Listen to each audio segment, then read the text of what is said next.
Hello everyone. एक बार फिर से आप सभी दोस्तों का हमारे मैथ एकेडमी में स्वागत है। हर बार की तरह इस बार भी हम गणित के कुछ महत्वपूर्ण सवाल को लेके आए, जिसमें भाग 9 कराने वाले हैं।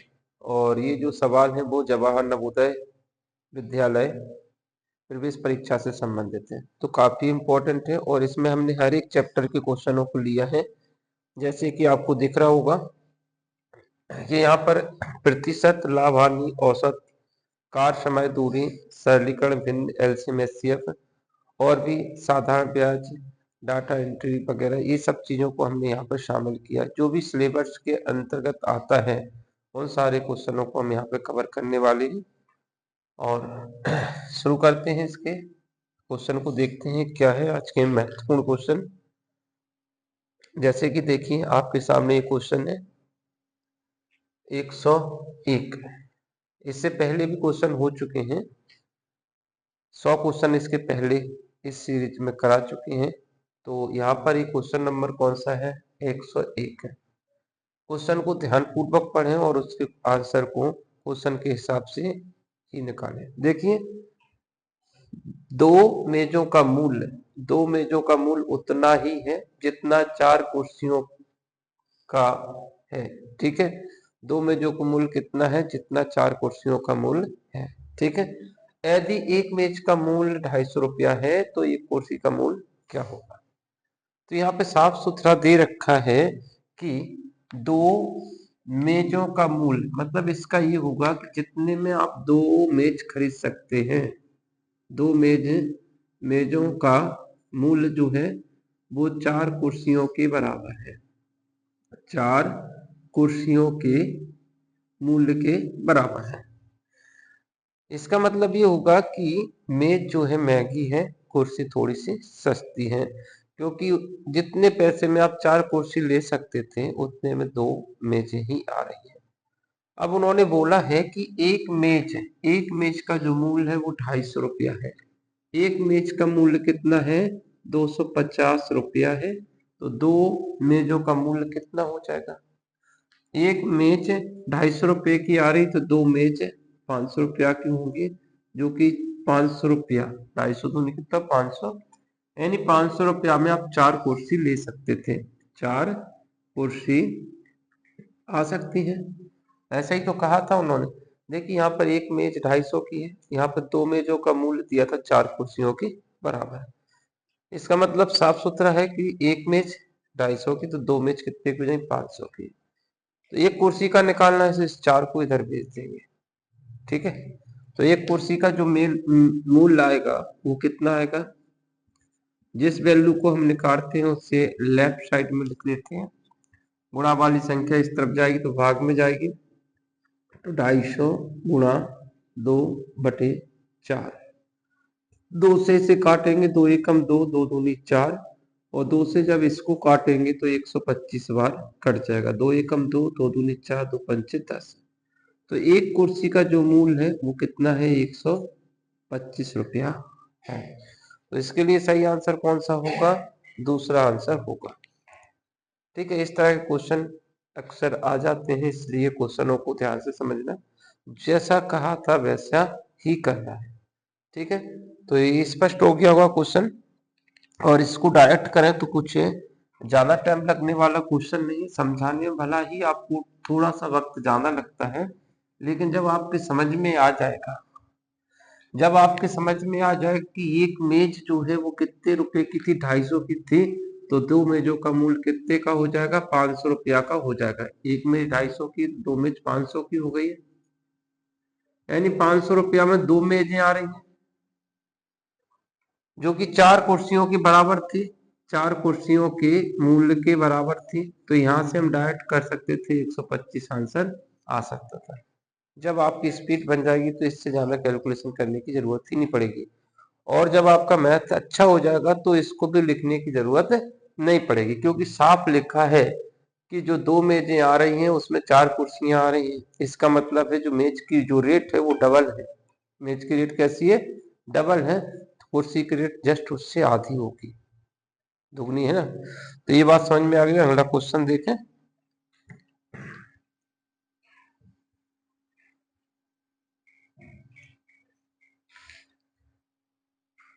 ये रहा आपके सामने नेक्स्ट क्वेश्चन। क्वेश्चन टूट गया बीच में से। 102वां क्वेश्चन। एक कक्षा में 40 विद्यार्थियों में से 18 लड़कियां हैं। विद्यार्थियों की संख्या कितनी बता रहे? 40 बता रहे हैं, जिसमें से लड़कियां कितनी? 18 है। इतना क्वेश्चन समझ में आया? 40 विद्यार्थियों में से 18 लड़कियां हैं। बताओ कक्षा में लड़कियों का प्रतिशत कितना होगा? लड़कियों का प्रतिशत कक्षा में कितना होगा? तो कैसे निकालते हैं प्रतिशत? जैसे कि हमने बताया था कि इसमें हर तरह के क्वेश्चनों को लिया गया है। ठीक है, तो यहाँ पे प्रतिशत का सवाल है। इन्होंने बोला कुल जो है छात्र जो है कक्षा में कितने थे? 40 विद्यार्थी थे। 40 विद्यार्थियों में से जो लड़कियां थी वो कितनी है? लड़कियां, लड़कियों की संख्या जो है 18 है। प्रतिशत निकालना है तो कैसे निकालेंगे कि कुल में से कितनी लड़कियां हैं? तो कुल प्रतिशत लड़कियों का निकालना, किसका निकालना है? लड़कियों का प्रतिशत निकालना है।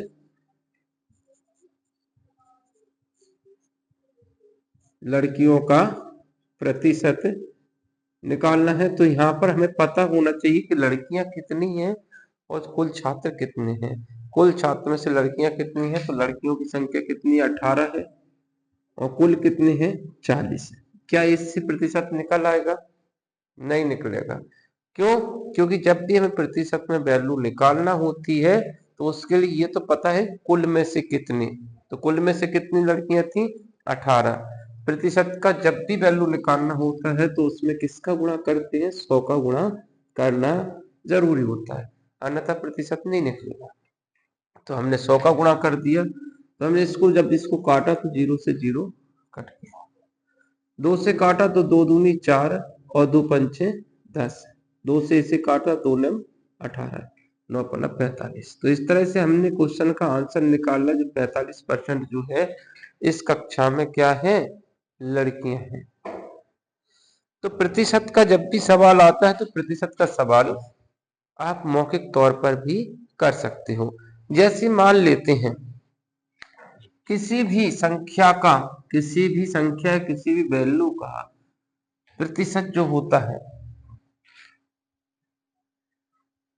जैसे यहाँ पे 40 थे, क्या थे?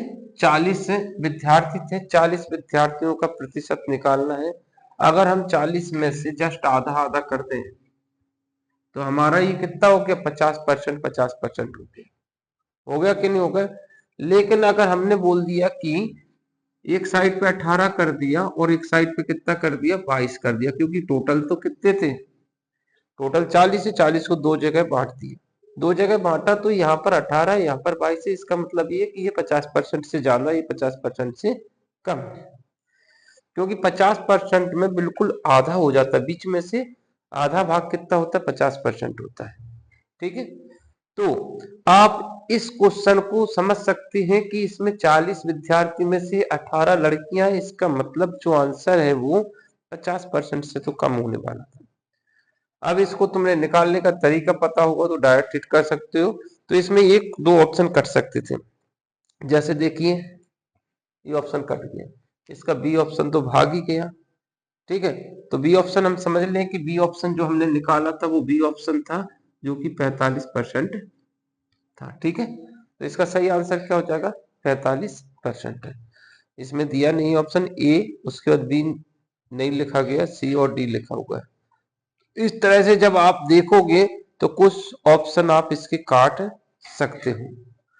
अब देखिए हम यहाँ पर क्यों इसको लेके आए हैं ऑप्शन। मान लेते हैं हमें पता है कि परसेंटेज निकालना आसान होता है, तो अब इसका मान लेते हैं उन्होंने बोला 35%। ऑप्शन ट्राई भी कर सकते हो। क्या कर सकते हो? इस कंडीशन में आप ऑप्शन ट्राई भी कर सकते हैं। जैसे टोटल कितने विद्यार्थी हैं? 40 है। 40 का अगर 35% निकाले, 40 का 35% कितना होता है वो देखे जाए तो ये 40 का 35% है। क्या निकाला हमने? 40 का 35% हम ऑप्शन ट्राई कर रहे हैं। इसी तरह से निकालते हैं, का की जगह पे गुणा हो गया और प्रतिशत का चिन्ह था तो नीचे 100 आ गया। तो यहाँ पर हमने देखा कि 35 का 40% निकाल 40 का 35% निकाला तो 5 दूनी 10, 5 सत्ते 35 और 2 कितना आ गया, 2 दूनी 4 और 7 दूनी 14।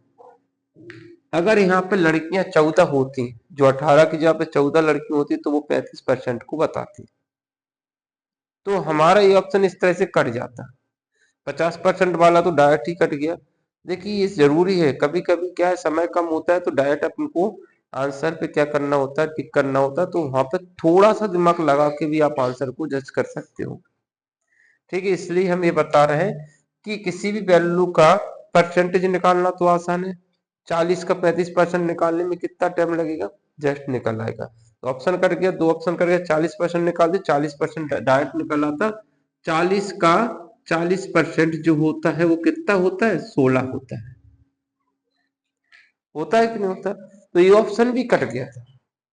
जब हमारे सारे ऑप्शन कट गया तो एक ऑप्शन बचा 45%, क्योंकि अभी भी लड़कियों की संख्या कितनी थी, 40% से ज्यादा थी, क्योंकि यहाँ पर लड़कियों की संख्या कितनी बता रहे हैं, यहाँ पर 16 है, जबकि उसमें 18 बताया था। तो इसका मतलब जो वैल्यू जो आंसर है वो 40% से भी ज्यादा है। तो इन चीजों का तुम्हारा दिमाग जो है, इन चीजों के लिए भी एग्री होना चाहिए कि हम किस तरह से क्वेश्चन को अटेम्प्ट करें। ऑप्शन ट्राई से करना बेहतर है कि आपको पता है बेसिक मेथड से करना, इसलिए जो आपको ठीक लगे उस मेथड से आप इसको कर सकते हैं। चलो नेक्स्ट क्वेश्चन देखते हैं। ये रहा आपके सामने। यहाँ पे फाइल थोड़ी डिस्टर्ब सी लग रही, देखिए ये ऑप्शन यहाँ पे आ गया, इसको थोड़ा सा ठीक किया जाए यार, कहाँ पर मिस्टेक है, इसको ठीक कर लेते हैं, 1 सेकंड रुकना।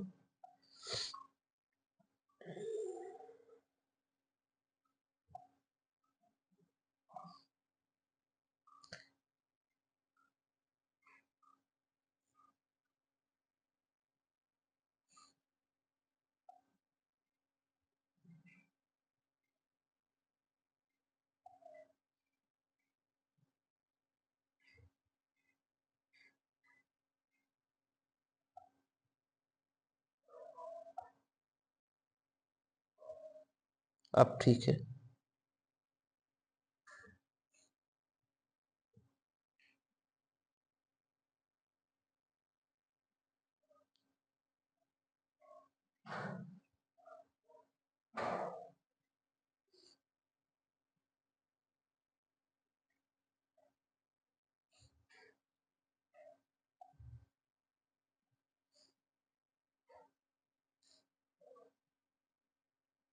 चेक कर ले एक बार क्वेश्चन को, ठीक है अब ठीक चल रहा है। तो इसको कवर कर लेते हैं, उसको क्या वहां पर सारे क्वेश्चन का मैनेजमेंट थोड़ा सा गड़बड़ दिख रहा था, इसको कवर करते हैं वहां से।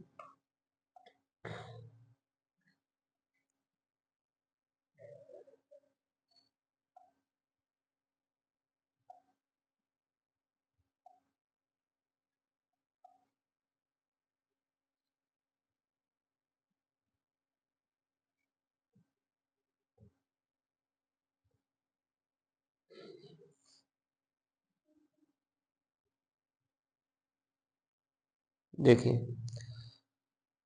अब ठीक है। 103वां क्वेश्चन है, संख्या पद्धति से क्वेश्चन को लिया गया, और ये जो क्वेश्चन है काफी इंपॉर्टेंट ये भी क्वेश्चन है, क्योंकि इस तरह का क्वेश्चन भी एग्जाम में देखने को मिले हैं। यहाँ पे 103 नंबर का क्वेश्चन आपके सामने आ चुका है। प्रथम 5 अभाज्य संख्याओं के गुणनफल में इकाई के स्थानांक क्या होगा। प्रथम 5 अभाज्य संख्याओं के गुणनफल में इकाई के स्थान पर अंक क्या होगा।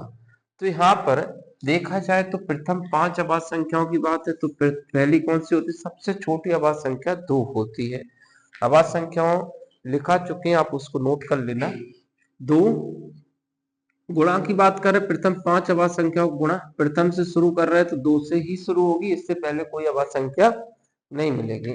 2 उसके बाद 3 उसके बाद 5 और 7 इसके बाद 11, ये प्रथम 5 अभाज्य संख्याएं हो गई। अब उन्होंने बोला है कि इनका गुणा करिए। अब कई लोगों को लगता है कि यार इसको गुणा कर लेते, कितना टाइम लग रहा है, गुणा कर देते हैं। तो किस तरह से करते हैं बच्चे लोग, कर लेते हैं और वहां पर टाइम क्या कर देते हैं, बर्बाद कर देते हैं।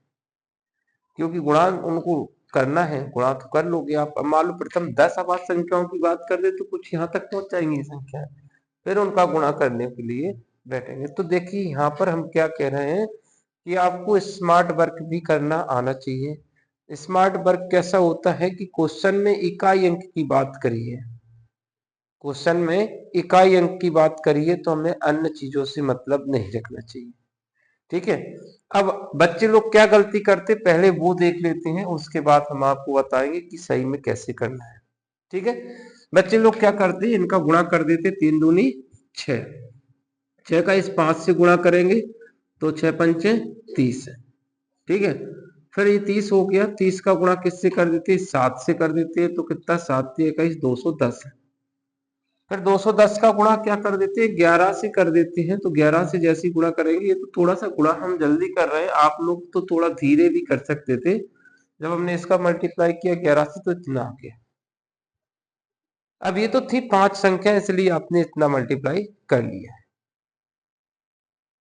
अब ये है कि अगर हम इसको और बड़ा कर देते, प्रथम 10 संख्याओं का अभाज्य, प्रथम 10 अभाज्य संख्याओं का गुणनफल का इकाई अंक के स्थान पर क्या अंक होगा ये पूछ लेते, तो आप क्या करते, 10 तक गुणा करते करते 4 क्वेश्चनों का टाइम इसी क्वेश्चन में खा जाते। यही होता। फिर एग्जाम में क्या होता, जो क्वेश्चन बन रहे थे आपसे वो भी क्वेश्चन छूट गए एक क्वेश्चन के चक्कर। तो हमें एग्जाम के पर्पज से इन चीजों को ध्यान रखना है कि जो क्वेश्चन कम समय में हो सकता है तो उस क्वेश्चन में ज्यादा टाइम बर्बाद करने की जरूरत नहीं है। तो हम यहाँ पे क्या बताने की कोशिश कर रहे हैं, तो आंसर तो आ गया, इकाई के स्थान पर कितना अंक आया हमारा, इकाई बोले तो ये है, तो आंसर कितना आ जाएगा, 0। आंसर कितना आ गया, 0।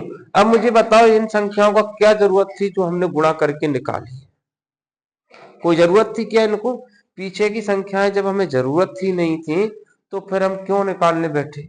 उन्होंने ये थोड़ी बोला कि इनका गुणनफल कितना होगा। तो हम क्या करेंगे, इस तरह के क्वेश्चन को करने के लिए गुणा तो करेंगे लेकिन तरीका से करेंगे, जिस तरीका से हम बता रहे ऐसे ही करना। ऐसा करोगे तो आपका आंसर कुछ ही पल में आ जाएगा। देखिए जैसे कि हमने यहां पर गुणा किया था तो कितना आ गया, 6 आ गया। उसके बाद हमने इसका गुणा 5 से किया तो कितना आ गया, 30 आ गया, 5 के 30। अब इसके बाद हमें इसमें 2 अंक नजर आ रहा है, एक इकाई है और एक दहाई है। तो इसमें दहाई अंक को हटा देंगे क्योंकि हमें पीछे के अंक की जरूरत नहीं थी, तो हमने यहीं से हटा दिया। हमारे पास अब 0 बचा है। अब 0 को किसी भी संख्या से गुणा करेंगे तो वो इकाई अंक 0 ही पे खत्म होगा। तो 0 का किसी भी संख्या से गुणा करते हैं तो इकाई अंक क्या होगा, 0 मिलेगा। तो सही आंसर क्या हो जाएगा, हमारा पहला आंसर सही हो जाएगा। अब इसमें चाहे 50 संख्याएं होती, चाहे कितनी भी बनी रहती, आपका आंसर यहीं पर आ चुका था, इससे आगे जाने की जरूरत नहीं थी, क्योंकि आपको पता है कि 0 से गुणा अब होगा तो 0 0 रिपीट होने वाला है, क्योंकि पीछे कुछ भी संख्या बनी रहेगा, आखिरी 0 है तो गुणा करने पर 0 तो निश्चित दिखेगा। तो ये था ये क्वेश्चन का आंसर, जो कि पहला आंसर एकदम सही है। अगला क्वेश्चन देखते हैं, अगला क्वेश्चन क्या है वो समझते हैं। नेक्स्ट क्वेश्चन आपके सामने देखिए 104, ये रहा आपके सामने 104वां नंबर का क्वेश्चन। और ये जैसे कि हमने बताया कि इसमें लाभ हानि प्रतिशत सारे चैप्टर को यहाँ पे कवर किया है। हर तरह का क्वेश्चन इसमें मिलेगा आपको, औसत का भी मिलेगा, प्रतिशत का मिलेगा, साधारण ब्याज का मिलेगा, सारे क्वेश्चन इसमें मिलेंगे। तो जैसे भी देखिए ये आ गया, लाभ हानि का क्वेश्चन आ गया, विक्रय मूल्य दे रखा है, सब कुछ दे रखा है। तो यहाँ पर देखिए क्वेश्चन नंबर 104 में 25 वस्तुओं को बेचने पर 5 वस्तु के विक्रय मूल्य के बराबर लाभ होता है, तो लाभ प्रतिशत क्या होगा। तो देखिए जब इस तरह के क्वेश्चन आपके सामने आते हैं तो ज्यादातर लोग गलत कर देते हैं। क्यों, क्योंकि बेसिक पता नहीं है, आप हर फॉर्मूले की तरफ भाग रहे हैं, बेसिक पता नहीं है, फॉर्मूले पे लगे फॉर्मूले लगा रहे हैं, लेकिन हर जगह फॉर्मूला काम नहीं करता। लेकिन जब बेसिक तुम्हारा कंप्लीट हो जाता तो हर जगह बेसिक काम में आ जाता है, क्योंकि क्वेश्चन तो वहीं से बनाना है उनको। लाभ हानि है, कोई वस्तु होगी उसी किसी भी तरह से बेच रहे होंगे, या तो लाभ होगा या हानि होगी, या फिर ना तो लाभ होगा ना हानि होगी। यहाँ पे वस्तुओं के ऊपर लाभ हो रहा है, किस पर हो रहा है? वस्तुओं के ऊपर लाभ हो रहा है। 25 वस्तुओं को बेचा और 5 वस्तुओं का लाभ हो रहा है। समझ आ गया? 25 वस्तुओं को बेचने पर 5 वस्तुओं के बराबर लाभ हो रहा है, तो इसका आंसर क्या होगा? तो यहां पे सेल कितना किया? सेल 25 वस्तु बेच रहे हैं। कितना बेच रहे हैं? 25 वस्तु बेचा। सपोज मान लेते 25 वस्तु है, x रुपया का बेच दिया उसने। इसका मतलब ये होगा कि 25 वस्तु बेचा है वो, तो इससे ज्यादा वस्तु उसने खरीदा होगा, क्योंकि 5 वस्तुओं का लाभ हुआ है उससे, यानी उसने 25 बेचने के बाद 5 वस्तु बचा ली होंगी अपने पास। इसका मतलब ये होगा कि कॉस्ट प्राइस कितनी वस्तुओं की बात कर रहे हैं? 30 वस्तुओं का। 30 वस्तु उसने x रुपया में खरीदी होगी, मतलब जितना वस्तु 25 वस्तु जितने रुपया की बेची उतने में उसने 30 वस्तुएं खरीदी थी। बात समझ में आ गई? आ गई समझ में? तो यहां पर देखा जाए तो इस x की जगह पे आप कुछ भी ले सकते हैं, कुछ भी ले सकते हैं, आपकी मर्जी, जो लेना वो ले लीजिए। ठीक है, तो हम क्या कर लेते हैं, इस तरह से वैल्यू ले लेते हैं कि इसमें इसका भी भाग चला जाए, इसका भी भाग चला जाए, ऐसा भी ले सकते हैं। या फिर हम ऐसा कर सकते हैं कि मान लेते हैं 25 थी 75, 150 ले लेते हैं। क्या ले लें? 150 मान लेते हैं। 150 रुपया में वो 30 वस्तु खरीद के लाया था। इन दोनों का एलसीएम से हमने पता कर लिया। इन दोनों का क्या किया? एलसीएम लिया और हमने बोला कि 150 रुपया में वो कितनी वस्तु खरीदा था? 300 वस्तु खरीदा था, 30 वस्तुएं खरीदा था। और उसने 150 रुपया में कितनी वस्तु बेची? मात्र 25 बेची। अब स्पष्ट हो रहा है कि हमें 5 वस्तुओं का लाभ हो रहा है। अब यहाँ पर देखा जाए तो एक वस्तु उसको कितने रुपया की पड़ी थी, तो हमने इसको सॉल्व किया तो एक वस्तु का जो कॉस्ट प्राइस था वो था 0 से 0 कट के 5 रुपया। 5 रुपए की एक वस्तु उसने क्या करा था? खरीदा था। और यहाँ पर बेचा जाए तो कितने में बेचा उसने? 25 छक्के 150। इसने कितने में बेचा? 6 रुपया की एक वस्तु को बेच दिया। 5 में खरीदा, 6 में बेच दिया। यहाँ पर क्या किया हमने? 25 से इसमें भाग दिया, तो एक वस्तु कितने में बेचा उसने? 6 रुपया में बेचा। 5 की खरीदी, 6 में बेचा।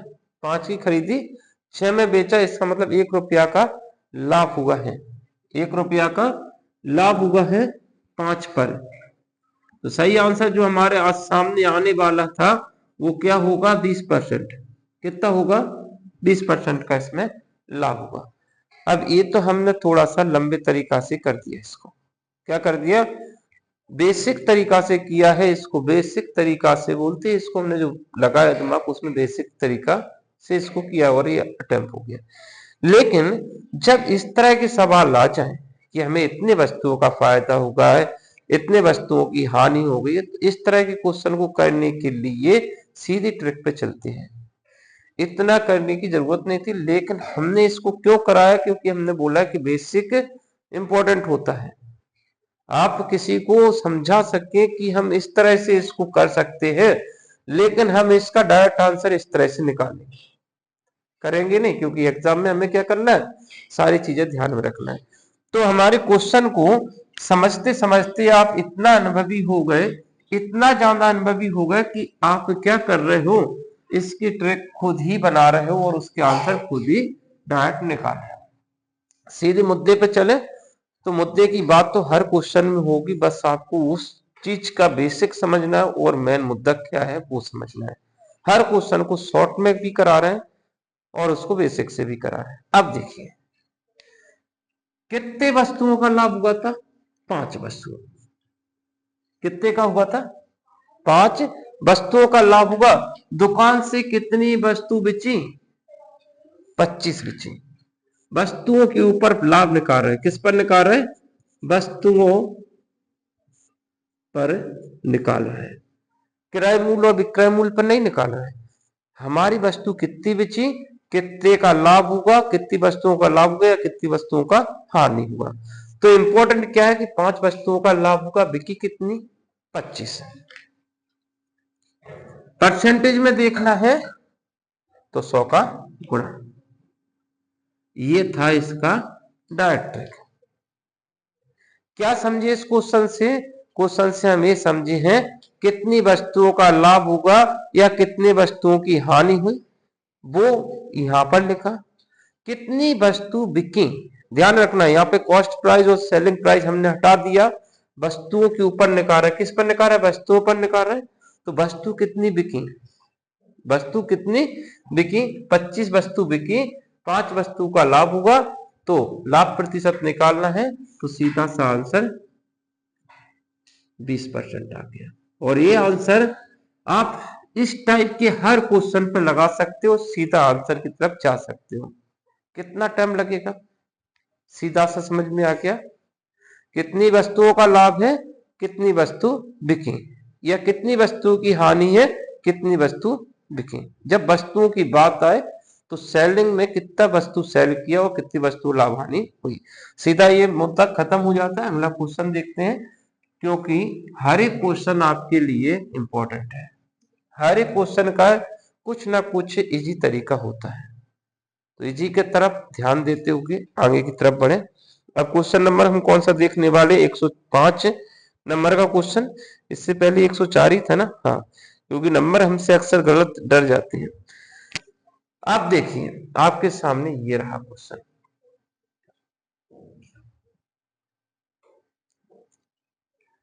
क्या होगा इस क्वेश्चन को किस चैप्टर से लिया गया? तो आपके सामने फिर से लाभ हानि का क्वेश्चन है। क्या है? लाभ हानि का क्वेश्चन लिया गया है। और यहां पर पढ़ लेते हैं क्वेश्चन को। 1 रुपया में 60 नारंगी को बेचने पर 20% का लाभ होता है। 1 रुपया में 60 नारंगी बेचने पर 20% का लाभ होता है, तो 50 रुपया में खरीदी गई नारंगियों की संख्या क्या होगी? अब तो बड़ी समस्या है। या तो आप ये कह सकते हो कि इसको क्यों ना हम ऐसा कर लें कि 50 रुपया में हमने कितनी नारंगी बेची होंगी, 50 रुपया में कितनी नारंगी बेची होंगी, जबकि 1 रुपया में हम इतना बेच रहे हैं। देखिए इसको भी आप दो तरीका से कर सकते हैं, दोनों तरीका हम बता रहे हैं। पहले तो देखिए, जैसे हमने बोला कि 1 रुपया में भाई साहब ने 60 नारंगी बेची, लाभ कितने का होगा? 20% का लाभ हुआ। लाभ यानी हमने क्या बताया था? 100 से ज्यादा। और हमें निकालने को बोलेंगे, वो क्या पूछा है कि कितने में 50 रुपया में कितनी नारंगी खरीदी। यहाँ पे कॉस्ट प्राइस पूछा है, ठीक है। यहाँ पर जो दे रखा है वो सेलिंग प्राइस दे रखा है, क्योंकि बेचने को क्या कहते हैं? सेलिंग प्राइस कहते हैं। और लाभ यानी हमने जो ऊपर को तीर लगाया इसका मतलब लाभ होगा, जब हम नीचे की तरफ तीर लगाएंगे तो इसका मतलब हानि होगा, ठीक है। तो यहाँ पे हमने ऊपर का सिंबल बनाया है, इसका मतलब 20% का लाभ पर 1 रुपया में जब 60 नारंगी बेचते तब 20% का लाभ होता है।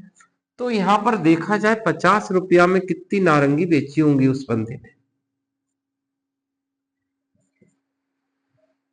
3000 नारंगी उसने बेची।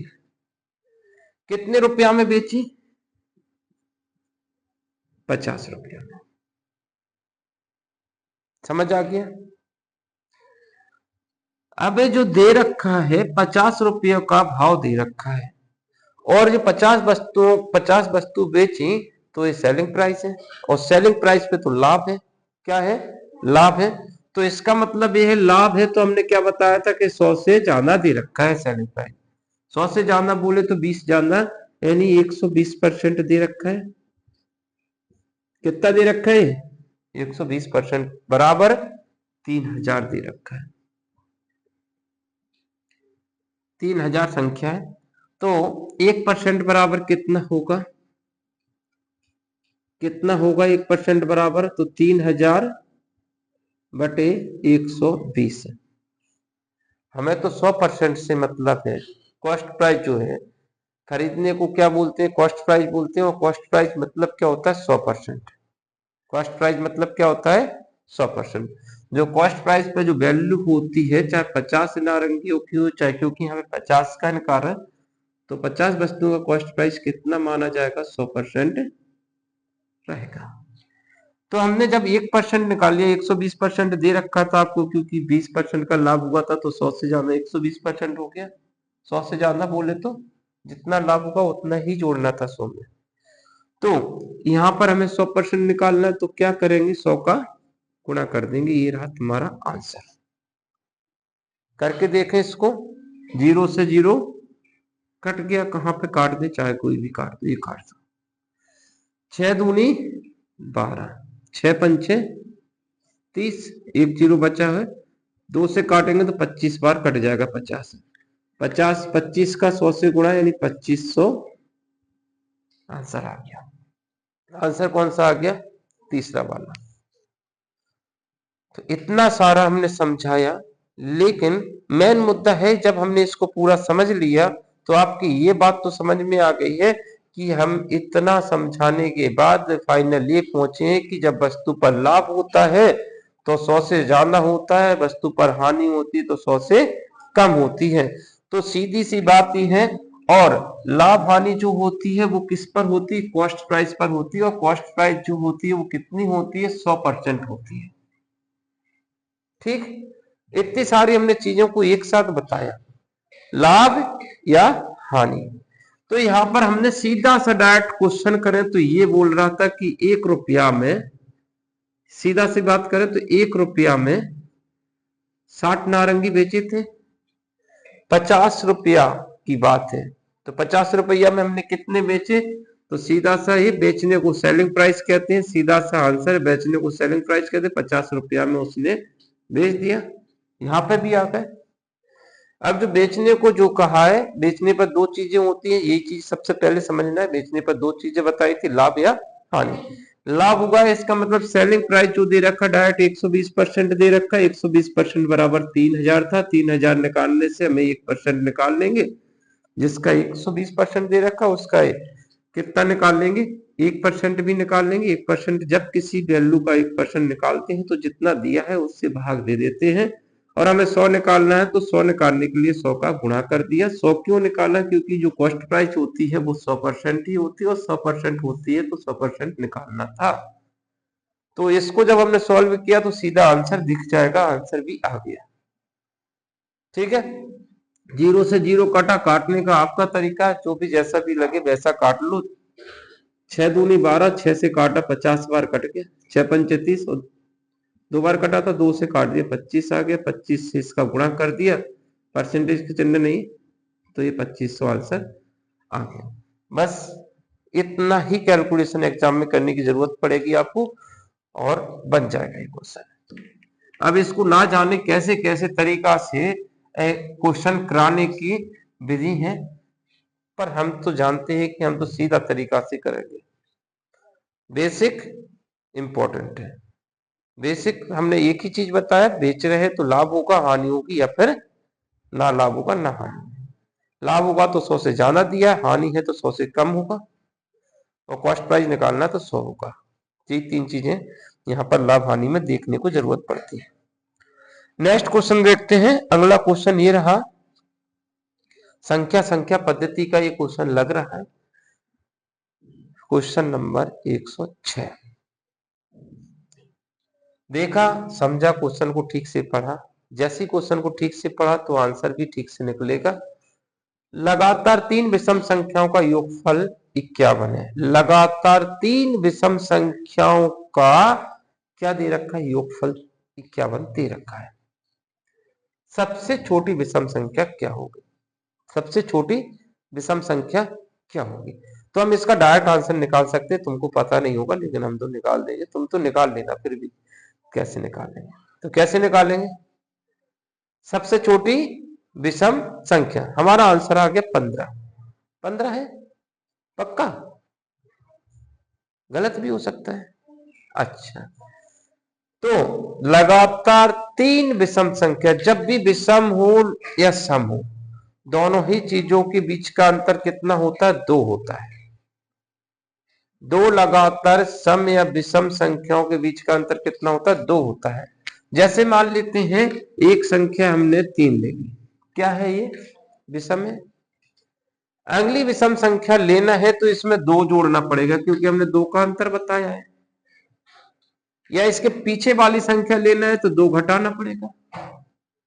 या तो 2 जोड़ के अगली संख्या ला सकते हैं, और या 2 घटा के पीछे वाली संख्या ला सकते हैं। अंतर 2 का ही होगा। तो अगली संख्या क्या होगी? 5 होगी। इसके आगे वाली संख्या चाहिए तो कितनी होगी? 7 होगी।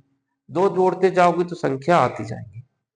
तो चाहे सम हो चाहे विषम हो, सम हो या विषम संख्या हो, उनके बीच का जो अंतर होता है वो कितना होता है? 2 होता है। या तो 2 जोड़ दीजिए या 2 घटा दीजिए, अंतर 2 होता है।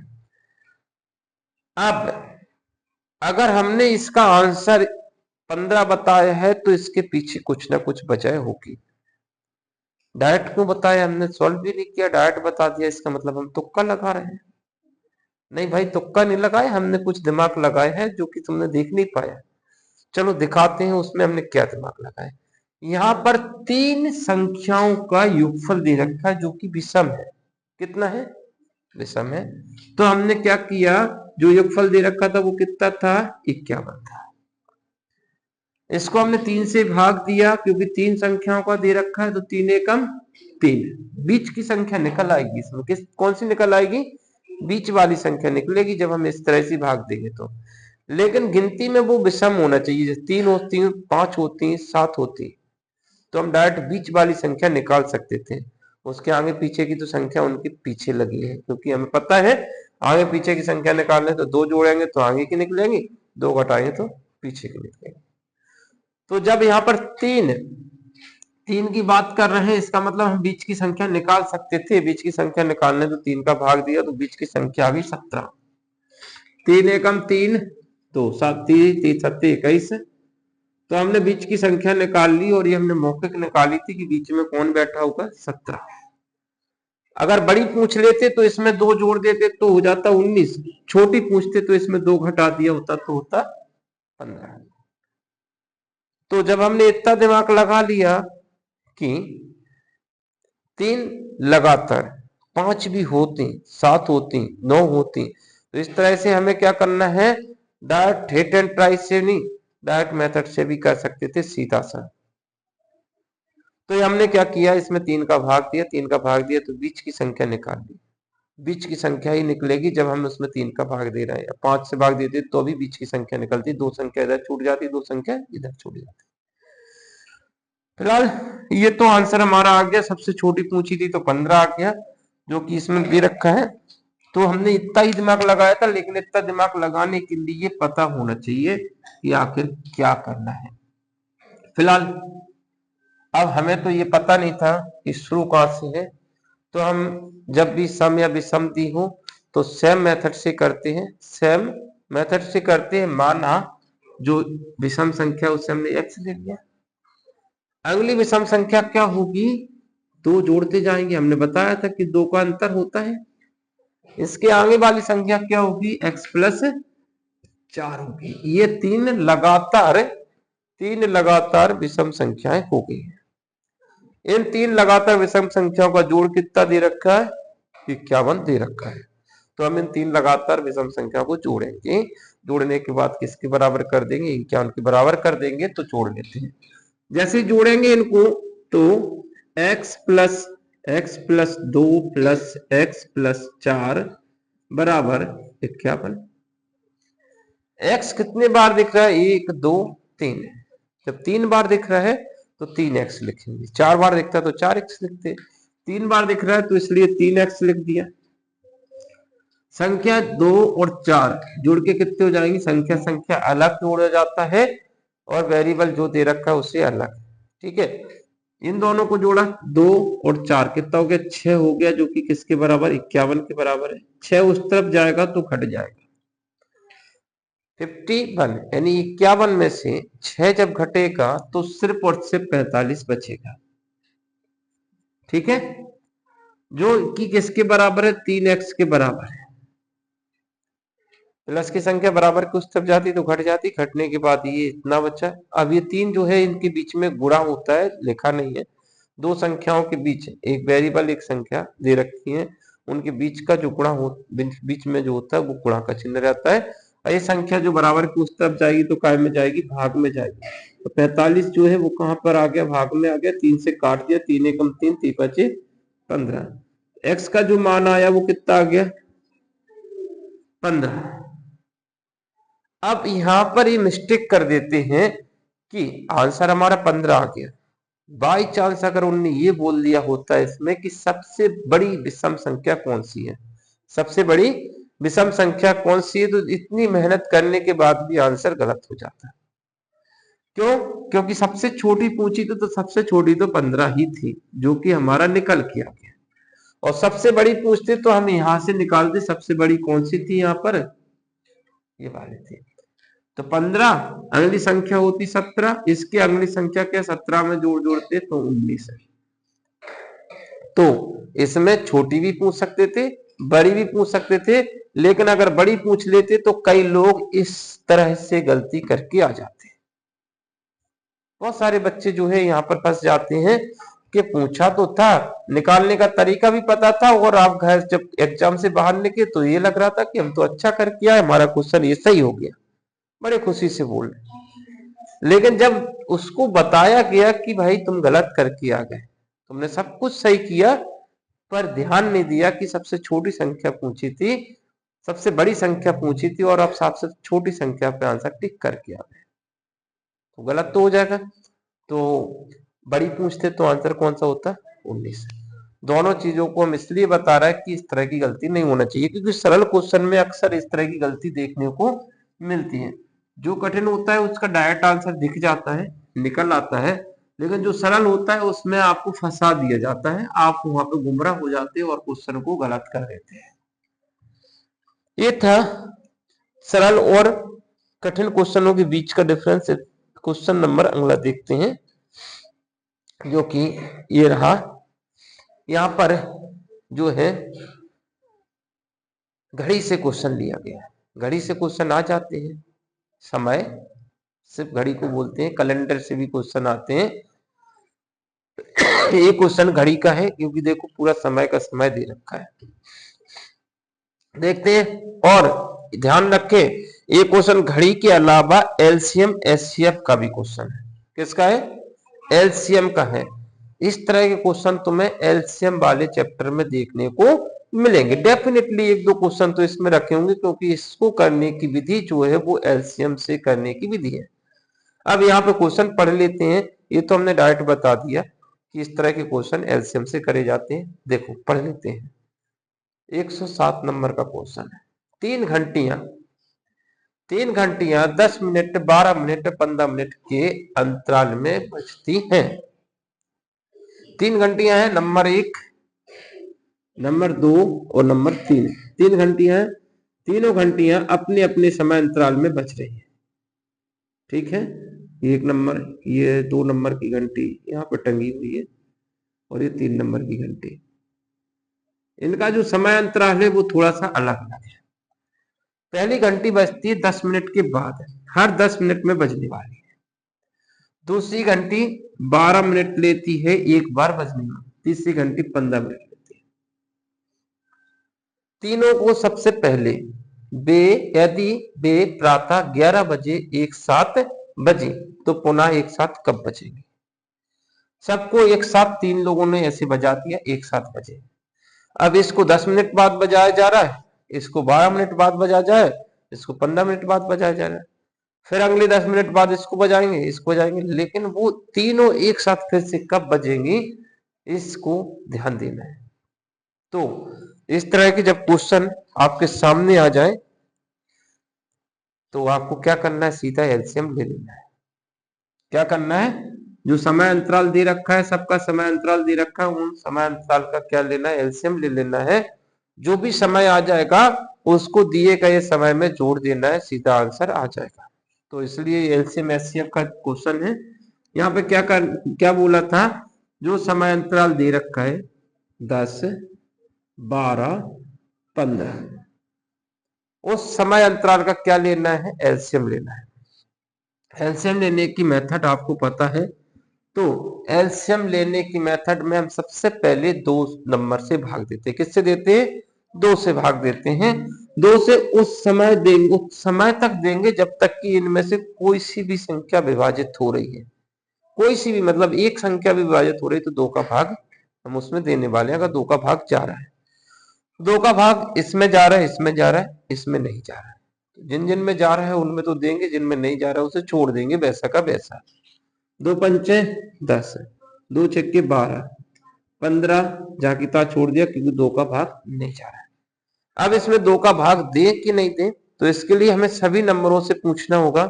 इसमें तो जा नहीं रहा है, इसमें जा रहा है, किसमें जा रहा है, इसमें जा रहा है और इसमें नहीं जा रहा है। तो हमने क्या बताया था, किसी एक संख्या में भी भाग जाएगा तो 2 का भाग हम उसमें देंगे। तो अभी इस नंबर पे 2 का भाग जा रहा था तो 2 का भाग दे दिया हमने, 3 बार गया।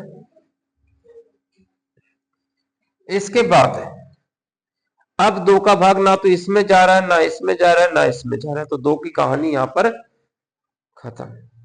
अब हम किससे भाग देंगे, 3 से भाग देंगे। ये कैसे पता कि हम 3 से भाग देंगे, 4 से क्यों नहीं दिया। तो भाई एलसीएम निकालने के लिए भाग देते हैं, क्योंकि अगर 4 से भाग क्यों नहीं दे रहा है, क्योंकि एलसीएम निकालने के लिए अभाज्य संख्याओं से भाग दिया जाता है। 2 का देंगे, 2 जब तक देंगे तब तक इसमें विषम सम संख्या है, यानी 2 का भाग जा रहा है तो देते जाएंगे, देते जाएंगे, देते। उसके बाद 3 का देंगे, विषम संख्या यानी क्या अभाज्य संख्याओं की बात करें, क्योंकि अभाज्य गुणनखंड विधि से हम इसकी एलसीएम निकालते हैं। तो 2 के बाद इसके बाद 5 का देंगे, इसके बीच में जो संख्या छूटती जा रही है वो संख्या छोड़ते जाएंगे, इस तरह से अभाज्य संख्या क्रमागत लेते जाएंगे। 2 के बाद अभाज्य संख्या कौन सी आती है, 3 आती है। 3 से 5 में भाग नहीं जा रहा है, 3 एकम 3, 3 पच्ची 15। जब 3 का नंबर खत्म हो गया, ना तो इसमें जा रहा है, ना इसमें जा रहा है, ना इसमें जा रहा है, तो हम 5 से भाग दिया। 5 से भाग दिया तो कितना आया, एक एक एक लाना होता है। जब हमने इनका गुणा किया तो हमारा आंसर समय आ जाएगा। क्या आ जाएगा, समय आ जाएगा, एक समय आ जाएगा जो हमें इसमें जोड़ना था, जोड़ने वाला समय। 5 × 3 = 15, 15 दूनी 30, दूनी 60, 5 × 3 = 15, 15 दूनी 30, 30 दूनी 60, और ये पूरा समय किसमें दे रखा, मिनट में। 60 मिनट हमने निकाल लिया, और 60 मिनट बोले तो 1 घंटा होता है। 60 मिनट में कितना होता है, 1 घंटा बाद ये दोबारा फिर से एक साथ बजने वाली है। तो पहले 11 बजे बजी, अगली बार एक साथ कब बजेंगी, 1 घंटे बाद, यानी 12 बजे। सही आंसर कौन सा हो जाएगा, 12 बजे दोपहर।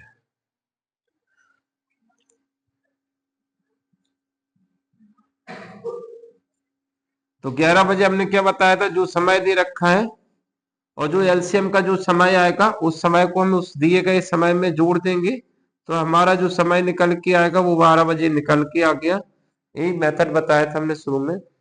टाइम लगा समझने में, मुझे पता है कि हमने टाइम ज्यादा लगाया, बस समझाने में लगाया कि आपको अच्छे से समझ में आ जाए।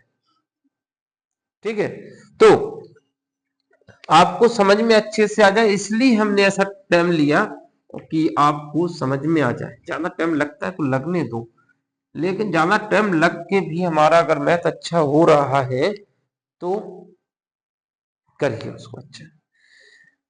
तो इस तरह से जब भी क्वेश्चन आपके सामने आए, घंटियों की जगह पे हो सकता है बत्तियां दी हो, बत्तियों की जगह पे हो सकता है कि आदमी दौड़े सर्कल में गोल गोल, कुछ भी होगा। समय अंतराल में कोई काम हो रहा है और बोला है कि एक साथ अब होगा, अगली बार एक साथ कब होगा।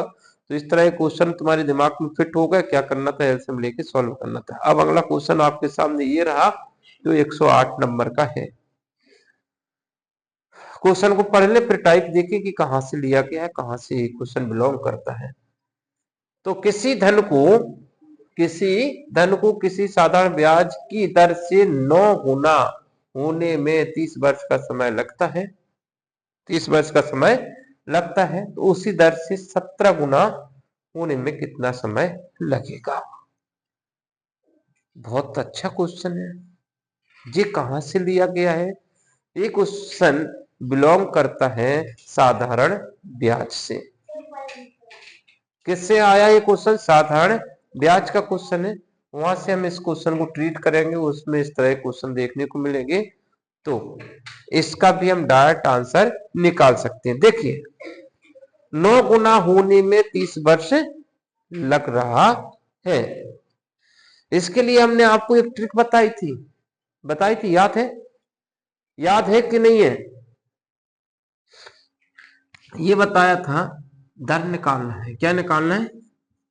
दर निकालना है। तो 9 गुना हुआ, कितना हुआ? 9 गुना हुआ, तो जितना गुना हुआ उसमें से एक घटा देंगे, जितना गुना हुआ उसमें से एक घटा देंगे और 100 का गुणा कर देंगे। ये कितने समय में होगा उस समय से भाग दे देंगे। तो हमारा इससे क्या है? दर निकल के आ जाएगी। दर ही तो निकालना, अभी यहां पर दर निकालेंगे, लेकिन हम इसको और भी तरीका बता देंगे। अगर सिर्फ दर निकालना होती कि कोई धन 9 गुना 30 वर्ष में होता है तो इसकी दर क्या होगी, इतना भी क्वेश्चन पूछ लेते, तब हम इस मेथड से स्टार्ट कर सकते हैं। ठीक है, तो हमारा जो आंसर दर के फॉर्म में आ जाता वो कुछ इस तरह से आ जाता 80/3%। लेकिन इसे पूछा नहीं उन्होंने, पूछ लेते तो इस तरह से हम डायरेक्ट कर सकते थे। अब इसको लॉजिकल देखें तो देखिए, कोई धन जो होता है वो प्रिंसिपल कहते हैं, और प्रिंसिपल अपने आप में कितना होता है? 100% होता है। और इसे 30 वर्ष बाद, 30 वर्ष बाद, कितने वर्ष बाद? 30 वर्ष बाद ये 9 गुना हो गया। होने वाले को हम क्या कहते हैं भैया? अमाउंट कहते हैं। ये हमें बहुत अच्छे से बताया गया कि प्रिंसिपल 100% होता है, होने वाली संख्या अमाउंट होता है, 100 से 9 गुना हो गया यानी 900 हो गया। ये बात समझ में आ गई? 900 होने में समय कितना लगा? 30 वर्ष लगा। लगा कि नहीं? तो यहाँ पर 30 वर्ष का ब्याज आप निकाल सकते हो। 30 वर्ष का ब्याज कितना होगा? तो ब्याज बराबर, जिसे हम एसआई कहते हैं, एसआई बराबर होता है अमाउंट माइनस प्रिंसिपल। यानी अमाउंट दे रखा 300, प्रिंसिपल 100 होता है, बराबर कितना हो गया? 800, जो कि क्या है? ब्याज है। 800 ब्याज मिल रहा है, 800 ब्याज मिल रहा है। कितने वर्ष का? 30 वर्ष का। 800 ब्याज इसमें और जोड़ देते तो कितना वर्ष हो जाता? 60 वर्ष, क्योंकि 30 वर्ष में 800 ब्याज मिला, अगले 30 वर्ष में फिर 800 हो जाएगा। तो ये 8 और 8 कितना हो जाएगा? 16। अब इसको हमने क्यों किया उसके पीछे तो हम बाद में बात बताते हैं, कि पहले आंसर निकालते हैं। तो हमारा आंसर आ चुका है 60 वर्ष। कैसे आया वो देखिए, हमने यहाँ पर जो आंसर निकाला वो कितना ब्याज निकाला? 800%। लेकिन अगला क्या होगा देखिए, प्रिंसिपल वो बोल रहे हैं, बोला कितने समय में? ये अपने से 17 गुना हो जाएगा। कितना हो जाएगा? उसी दर से 17 गुना हो जाएगा। मतलब कितना हो गया? ये इतना हो गया। पर यहाँ पे समय गायब कर दिया। प्रिंसिपल जो है अपने से 17 गुना हो गया, सीधा दिख रहा है। यहाँ पर ब्याज कितना आया? तो ब्याज के लिए हमने क्या बताया था कि ये अमाउंट में से प्रिंसिपल घटा देंगे, तो 1600% जो है हमारा ब्याज है, ये था। इसलिए हमने क्या किया कि 1600% ब्याज हमने डायरेक्ट निकाल दिया। भाई 30 वर्ष में 800% ब्याज मिल रहे हैं, तो 1600% ब्याज होने में 30 से डबल समय लगने वाला है। ये ब्याज कितना हो गया? 8 और 8 कितना हो गया था? 1600 हो गया था। तो 1600 जो है वो कितना समय लग रहा है? 800% ब्याज 30 वर्ष मिल रहा है, तो इसको भी 30 वर्ष लगा। टोटल समय कितना हो गया? 60 वर्ष। 30 और 30 कितना हो गया? 60 वर्ष। तो एक तो ये तरीका है, और इस तरह का तरीका आपको किसी भी किताब में नहीं मिलेगा। ये थोड़ा सा मिस्टेक होती है, क्योंकि किताब में तो पता नहीं किस तरह से करते, हमने भी देखा है किताबों की मेथड को, पर कुछ कुछ चीजें जो है समझ में नहीं आती। तो क्या सर मुझे ये बता दीजिए कि हमने ये निकाल लिया कि ब्याज डायरेक्ट निकाल सकते, ब्याज हमने डायरेक्ट बताया था 30 वर्ष का ब्याज कितना है, ब्याज डायरेक्ट बताया था हमने 30 वर्ष का ब्याज कैसे होता है, 9 गुना, 9 गुना में से जितना गुना होगा उसमें से एक घटाना था, जितना गुना होगा उसमें से एक घटाना था, तो हमारा ब्याज निकल आता 100 का गुणा करने से, तो कितना निकल के आया 800%। ये ब्याज था 800%। अब 17 गुना करना है, कितने समय में 17 गुना हो जाएगा ब्याज, तो 17 गुना करना है तो ब्याज कितना होगा, देखिए 30 वर्ष में तो हमारा 800 हो रहा है, 30 वर्ष में कितना हो रहा है 800। अब बोला कितने समय में ये 17 गुना हो जाएगा, जितना गुना होना था उसमें से एक घटाना है, 100 का गुणा करना है, तो वो डायरेक्ट ब्याज कहला रहा है। तो जितना गुना हो रहा है 17 गुना हो रहा है, 17 में से एक घटाएंगे, 100 का गुणा कर देंगे, तो ये ब्याज डायरेक्ट आ जाएगा कि नहीं आ जाएगा 1600%। आप कर सकते हो, 30 वर्ष में 800%, 60 वर्ष में 1600, नहीं है पता तो हम इसको x ले लेंगे, क्या ले लेंगे, इसको x ले लेंगे, मेथड डायरेक्ट लगा देंगे, क्या कर देंगे, इसको डायरेक्ट कर सकते हो। कैसे कि इनका डायरेक्ट अनुपात निकाल लीजिए, इसका अनुपात और इसका अनुपात दोनों बराबर कर देंगे। अब ये क्वेश्चन देखिए, हमने पहले ही बताया था कि कुछ चीजें किताब में नहीं होती, ना किताब में होंगी और ना ही हर किसी के पास होती हैं, तो कुछ चीजें जो होती है वो हटके होती है, वो हर किसी के पास हो सकता है, तुम्हारे पास कुछ चीज ऐसी है जो किसी और के दिमाग में नहीं चल रही है, हमारे दिमाग में आया इसलिए डायरेक्ट कर दिया कि डायरेक्ट ब्याज निकालना, जितना गुना होगा उसमें से एक घटाया 100 का गुणा किया, जितना गुना होगा उसमें से एक घटाया 100 का गुणा किया, डायरेक्ट ब्याज हमने निकाल लिया कि 30 वर्ष में इतना हो रहा था तो कितने वर्ष में 1600 हो जाएगा। वैसे तो दिमाग वाले समझ जाएंगे कि दुगुना हो रहा है तो समय भी दुगुना लगने वाला है, लेकिन ना समझने वाले इसको फिर भी करेंगे, करने की आदत है क्योंकि लगाते दिमाग नहीं है, सीधा कर देते हैं। उस समय क्या होता है, इतना लगाना ही नहीं था। देखो इधर 30 बटे x, ये हो गया क्या समय, इधर क्या हो गया 800 बटे 1600। डायरेक्ट रेशो प्रोपोर्शनल से क्वेश्चन बहुत सारे बन जाते हैं। रेशो प्रोपोर्शनल इतना इंपॉर्टेंट है, अनुपात समानुपात वाला चैप्टर इतना इंपॉर्टेंट होता है कि उससे हम बहुत सारे क्वेश्चनों को हम डायरेक्ट ही इसी से कर देते हैं, लेकिन हर कोई नहीं, ध्यान देना। इसे हमने रेशो लगा के इसको कर दिया, तो हमने देखा कि 8 एकम 8, 2 जीरो तो कट ही दिए थे, 8 दूनी 16, 1/2 हो गया, कैंची गुणा किया सीधा आंसर आ जाए, कैंची गुणा किया तो x बराबर कितना आ गया 60 वर्ष, जो कि सीधा आंसर था। तो आप इस क्वेश्चन को आपके सामने कैसे भी घुमा लें, आपको छोड़ के नहीं आना। अगर आपने क्वेश्चन को ठीक से समझा है तो आप नहीं फंसोगे। क्या बताया, एक बार फिर से रिपीट कर दें कि जितना गुना होगा उसमें से एक घटाना है, 100 का गुणा कर देना, डायरेक्ट ब्याज निकल आएगा। ठीक है, अगर दर निकालना है, ब्याज जो निकल आया, अगर दर निकालना होती तो इस 30 में हम इससे भाग दे देते तो दर निकल आती। दर कैसे निकालते हैं, दर इस तरह के क्वेश्चन की दर निकालने के लिए ब्याज बटे समय, ब्याज निकालने की डायरेक्ट मेथड हमने बताई थी, ब्याज निकालने की डायरेक्ट मेथड क्या बताई थी हमने, जितना गुना होगा एक घटाया 100 का गुणा किया, डायरेक्ट मेथड से ब्याज आ गया। समय 30 वर्ष में होगा, 30 से भाग दे देंगे तो दर डायरेक्ट आ सकती थी, सीधा अगर पूछते तो करते। इस तरह क्वेश्चन आएंगे तो आप कर लेना, वहां पे दिमाग लगाना पड़ेगा, क्योंकि ये सीरीज एक तरह के क्वेश्चन पर एक क्वेश्चन से खत्म नहीं होने वाली, एक तरह के क्वेश्चन से एक क्वेश्चन पे ये सीरीज खत्म नहीं होने वाली, जबकि एक तरह के कई क्वेश्चन करा के ये सीरीज खत्म होगी। जब आप एक एक क्वेश्चन को करते जाएंगे तो इस तरह का अगला क्वेश्चन जब आएगा तो आप उसको खुद ही कर लोगे, इसलिए एक साथ नहीं करा रहे हैं। आप मेथड को समझें, अगले क्वेश्चन का इंतजार करें कि इस तरह का क्वेश्चन हमारे सामने आएगा, हम सर की मेथड से कर देंगे, आंसर निकालेंगे। ठीक है, अब देखिए अगला क्वेश्चन जो 109 नंबर पे आने वाला है।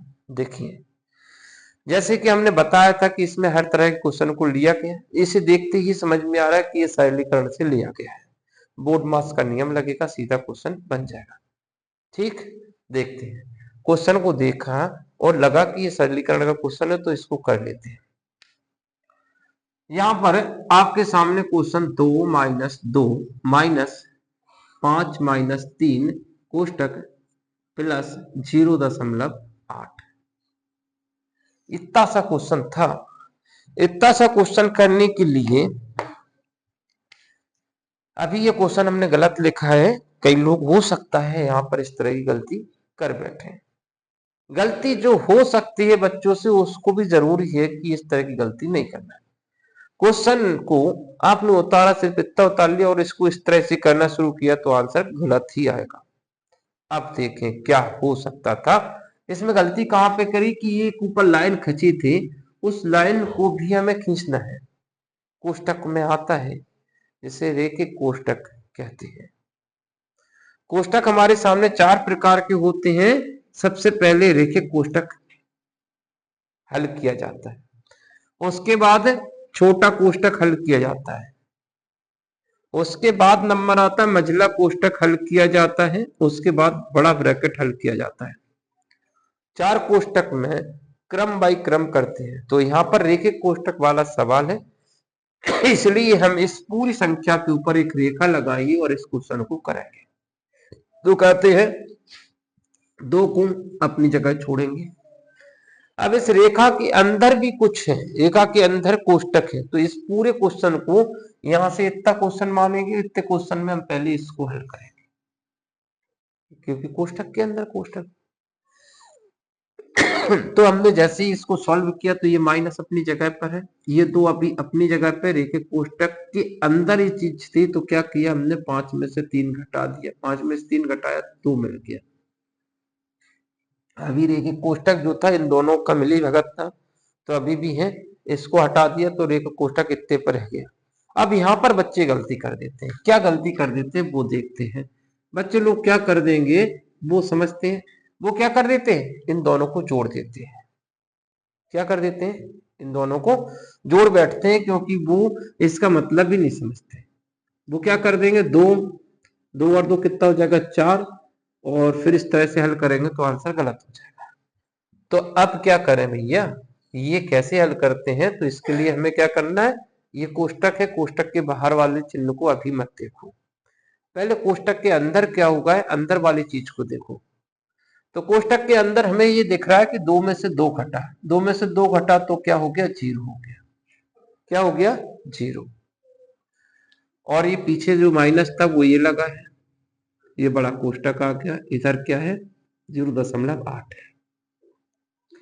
इसके बाद जब किसी भी संख्या में 0 जोड़ने और घटाने से कोई फर्क नहीं पड़ता, 0 जोड़ने घटाने से कोई फर्क नहीं पड़ता, इसका मतलब इसका आंसर 2 था।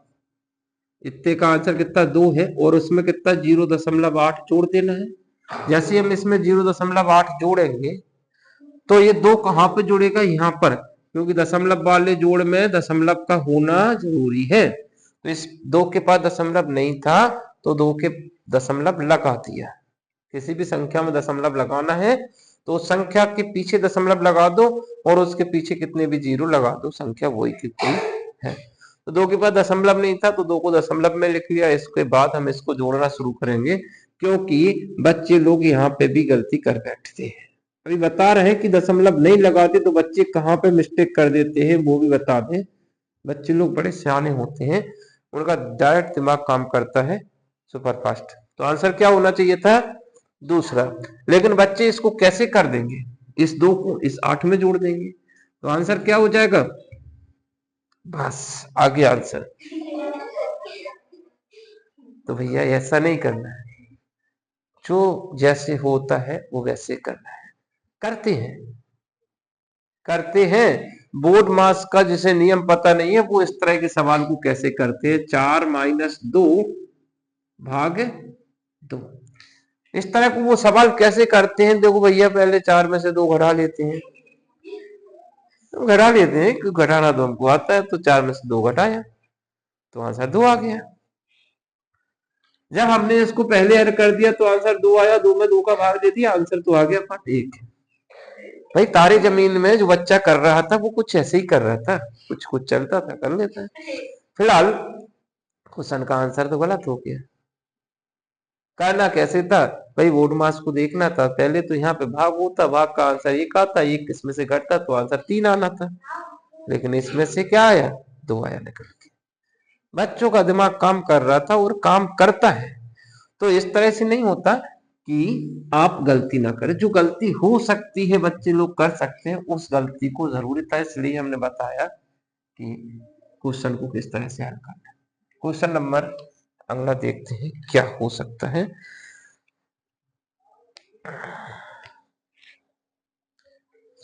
देखिए धीरे धीरे धीरे धीरे हम 110 नंबर क्वेश्चन पे पहुंच गए कड़ी मेहनत के बाद। क्या हो सकता है इस क्वेश्चन का आंसर? ना तो क्वेश्चन में संख्या लिखी है, ना संख्या की कुछ भी शब्द नहीं लिखे, लेकिन आंसर संख्याओं में लिखा है। इधर कुछ संख्या नहीं दे रखी, देखो क्वेश्चन नंबर 110, बस इस संख्या को छोड़ दें, ये तो नंबर है क्वेश्चन का। प्रत्येक विषम संख्या का गुणनफल है, प्रत्येक विषम संख्या का गुणनफल है। भाई ये कौन सा फल है? चूंकि संख्याओं से मतलब भाषा से संख्या में फल निकल रहा है, तो ये यहां पर देखना प्रत्येक विषम संख्या का गुणनफल क्या है। विषम संख्या, विषम संख्या तो शुरुआत करते हैं। एक विषम संख्या है 3, 5, 7, इस तरह से हमारी विषम संख्याएं होती हैं। तो आपने देखा इसमें कितने बढ़िया बढ़िया आंसर आ रहा है। 1 भी दे रखा है, 3 भी दे रखा है, 5 भी दे रखा है, और भी संख्या हो सकती थी विषम। तो कई लोग तो सोचते हैं कि चलो विषम संख्या का पूछा है, 0 को छोड़ के सभी टिक कर देते हैं, तो ऐसा नहीं करना। फिलहाल प्रत्येक विषम संख्या का गुणनफल की बात है, तो हर एक संख्या का जो गुणनफल होता है, चाहे विषम हो चाहे सम हो, उनका गुणनफल गुणनखंड हमेशा 1 होता है। हर एक संख्या का गुणनखंड कितना होता है? 1 होता है।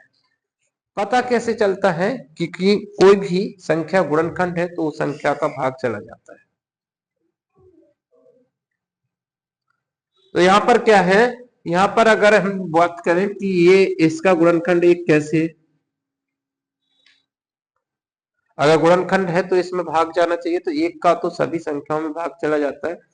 1 जो है इकलौता है जो हर एक संख्या का गुणनखंड होता है। तो जब भी पूछे यहाँ पर विषम लगा दिया, सम लगा देते, या किसी भी संख्या का गुणनखंड होता है तो 1 ही आंसर आता है।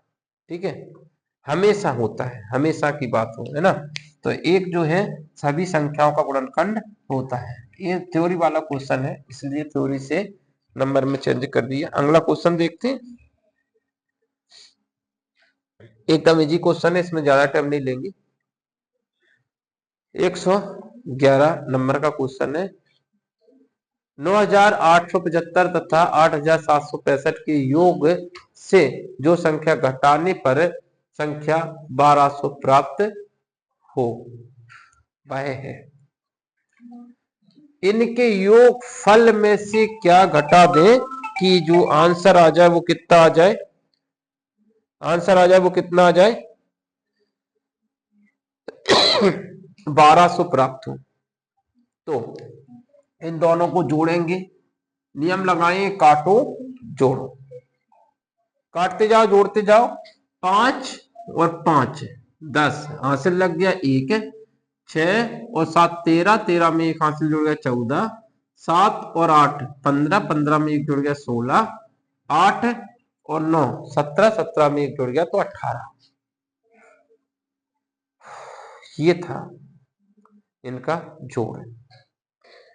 ये बोल रहा है कि इसमें से कितना घटा दें कि सिर्फ 12,000 बच जाए।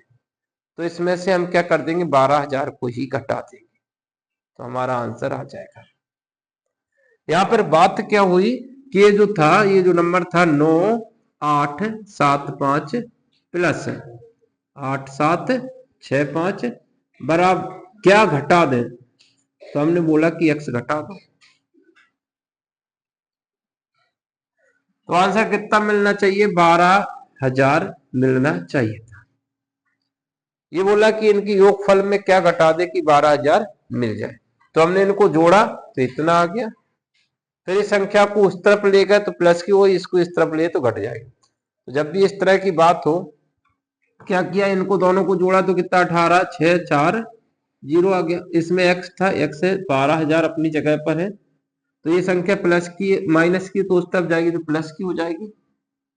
ठीक है, तो ये क्या बचाएगा 18,640 बराबर 12,000 माइनस था प्लस x हो गया, और ये संख्या इस तरफ जाएगी तो ये घट जाएगी। इतना सारा करने की जरूरत ना पड़े, इसलिए क्या कर सकते हैं, ठीक से बैठ जाए। तो हमने क्या बताया कि ये संख्या इसमें से घटाना थी, तो जोड़ में से क्या घटा दे कि इतना प्राप्त हो जाए, तो उनके जोड़ में से उसी संख्या को घटा दो, सीधा आंसर आ जाएगा। तो इन दोनों के जोड़ में से कितना घटाना था, 12,000 घटाना था, तो सीधा आंसर कितना आ गया था, 0 4 6 6 6 6 4 0। आंसर दूसरा एकदम सही है। सही आंसर कौन सा हो जाएगा, दूसरा। नेक्स्ट क्वेश्चन देखते हैं।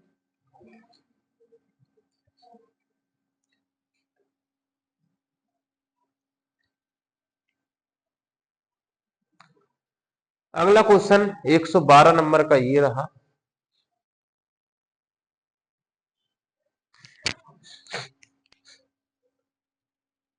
डेढ़ 150 मीटर लंबाई की एक रेलगाड़ी को बिजली के खंभे को पार करने में कितना समय लगेगा, यदि रेलगाड़ी की चाल 54 किलोमीटर प्रति घंटा है।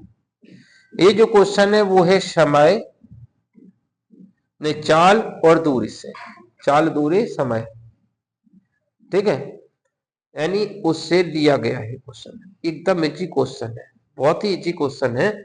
क्या है, एक रेलगाड़ी की लंबाई दे रखी है कि 150 मीटर लंबी एक रेलगाड़ी है, और इस तरह का क्वेश्चन आपको याद होगा कि हम करा चुके हैं, इसी सीरीज में करा चुके हैं, और एक दो क्वेश्चन करा चुके हैं, और भी होंगे। एक रेलगाड़ी है, ये रेलगाड़ी एक खंबे को पार कर रही है, ये खंबा बना दिया, इस खंबे को पार कितने सेकंड में करती है, कितने सेकंड में पार करेगी, ये समय पूछा है उन्होंने कि एक रेलगाड़ी जिसकी लंबाई 150 मीटर लंबी है, इस खंबे को कितने समय में पार कर लेगी, जिसकी रेलगाड़ी की चाल जो है 54 किलोमीटर प्रति घंटा है। ठीक है, तो समय बराबर क्या होता है, समय बराबर होता है दूरी बटे 4। अब कॉम्बिनेशन देखना, जे मीटर में है और जे किलोमीटर में है, जे काय में है, मीटर में है, और जे किलोमीटर में है।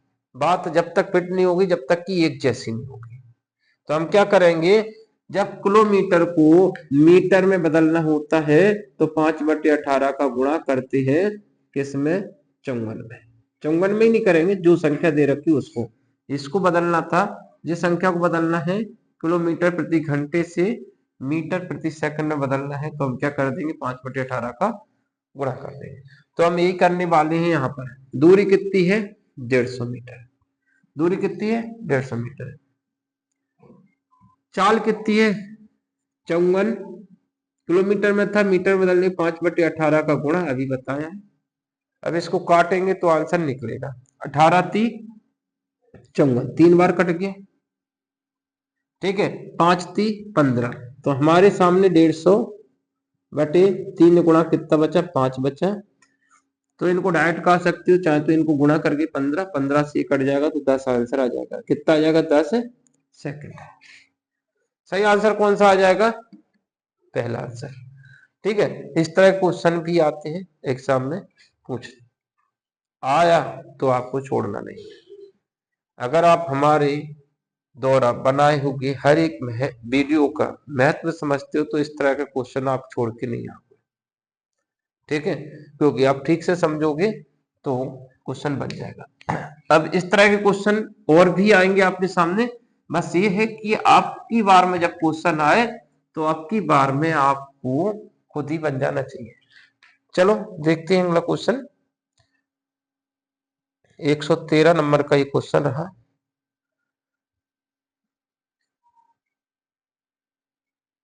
सोनू के पास 5 दर्जन, सोनू के पास 5 दर्जन 1/3 भाग अमित को, क्वेश्चन थोड़ा सा अजीब सा लग रहा है, कुछ छूट गया इसमें से। 5 दर्जन में से हो सकता है ऐसा क्वेश्चन। ठीक है, देख लेते हैं। सोनू के पास 5 दर्जन में से 1/3 भाग, अमित को 2/5 भाग। क्वेश्चन में मिस्टेक है, इस क्वेश्चन को बाद में देख लेंगे क्या सुधार हो सकता है। अगला क्वेश्चन देखते हैं। पढ़ने में ही वो मिस्टेक दिख रहा था। देखिए क्वेश्चन नंबर 114 नंबर का, यदि एक घन का विकर्ण √12 है, यदि एक घन का विकर्ण √12 है तो आयतन क्या होगा। घन हमने आपके सामने कई बार बनाया है, फिर से बना देते हैं। ये घन है, बनाने की कोई जरूरत नहीं है, लेकिन फिर भी हम बना के बता रहे हैं। ये घन बना दिया। अब घन क्यों बनाए हैं, क्योंकि हम आपको इसमें विकर्ण दिखाना चाहते हैं कि विकर्ण कहाँ होता है। तो ये घन जो है ये घर की तरह है, ये विकर्ण जो है दो कोनों को मिलकर बनता है। तो विकर्ण जो है हमारे सामने कुछ इस तरह से है। इस कोने से दूसरे कोने के बीच की दूरी विकर्ण कहलाती है इस घन की।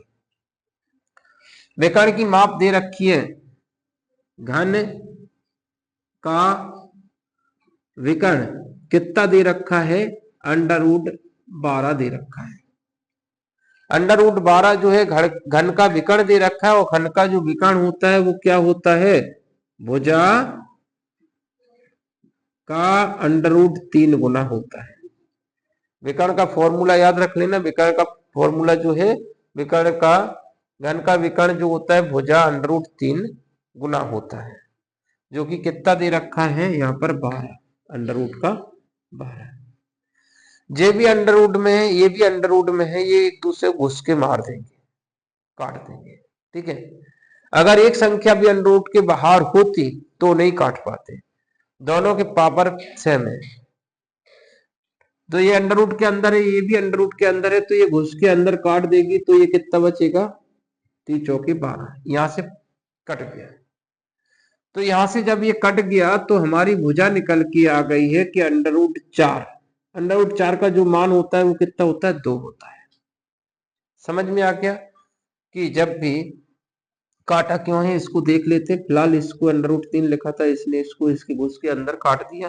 तो ये देखिए भुजा निकालना था, भुजा निकालना तो √12 था, और गुणा वाली संख्या नीचे आती है। तो एक नियम होता है इसके कि जैसे √a है, नीचे √b है, तो इसको हम इस तरह से लिख सकते हैं, दोनों का √ उड़ा सकते हैं। अलग अलग था तो एक बार लिख सकते हैं। जब a वाली संख्या इसको काट सकती है तो हम इसको काट देंगे और आंसर निकाल देंगे। ठीक है, तो हमने इसको भी ऐसा ही किया था, इसको हमने डायरेक्ट काट दिया था, लेकिन उसकी वजह ये थी कि इसको हमने इस तरह से लिख लिया। 3 चौके 12, 3 एकम 3, तो ये √4 ही बचा, 4 का मान 2 होता है। तो घन है, घन की प्रत्येक भुजा कैसी होती है, बराबर होती है। घन की प्रत्येक भुजा बराबर होती है तो घन का आयतन निकाल सकते हैं। क्या पूछा है, आयतन क्या होगा घन सेंटीमीटर में। तो आयतन जो होता है, आयतन क्या होता है, लंबाई चौड़ाई गुणा ऊंचाई। लंबाई भी 2, चौड़ाई भी 2, ऊंचाई भी 2, क्योंकि घन है। घन की तो एक भुजा पता चल गई तो सारी भुजा पता चल जाएगी। इस तरह से हमने देखा कि 2 दूनी 4 दूनी 8, 8 घन सेंटीमीटर है। समझ आ गया। तो अगला क्वेश्चन देखते, क्वेश्चन नंबर 115 नंबर का क्वेश्चन। ये समझ में आ गया होगा अच्छे से। सही आंसर कौन सा है, पहले नंबर का आंसर एकदम सही होगा।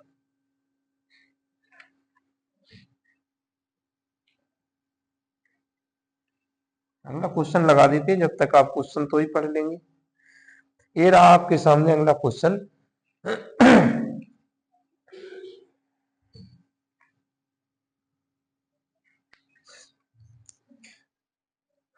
115 नंबर का क्वेश्चन किससे लिया गया, साधारण ब्याज से लिया गया। 6% प्रति वर्ष दर, 6% प्रति वर्ष की दर 5,000 रुपये पर 146 दिन के लिए साधारण ब्याज ज्ञात कीजिए। क्वेश्चन समझ में आ गया कि जो दर है वो तुम्हारी 6% है, प्रिंसिपल कितना है, 5,000 रुपया है, कितने दिन के लिए लिए, तो समय कितना है, 146 दिन है। तो इन्होंने बोला है कि जो इसका जो ब्याज होगा वो कितना होगा। ब्याज क्या, एसआई।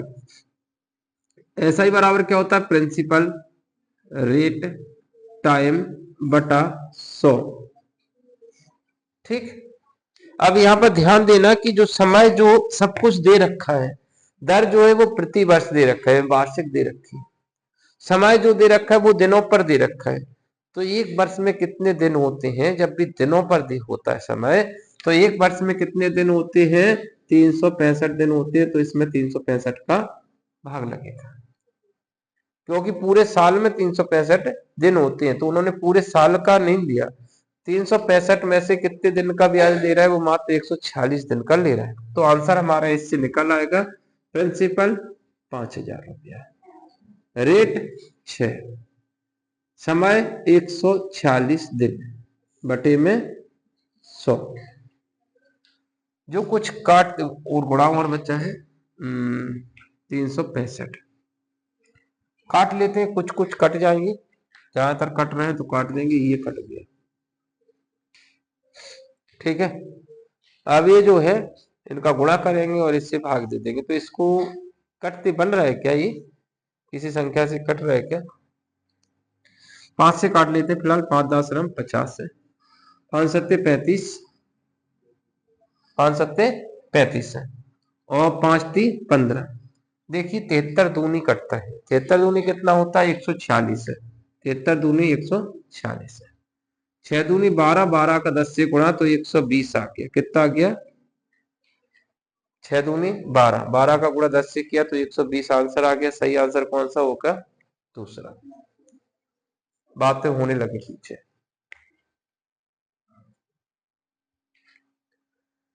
अगला क्वेश्चन देखें। देखिए ये क्वेश्चन रहा, इस क्वेश्चन को देखते हैं, डायरेक्ट आंसर निकल आएगा।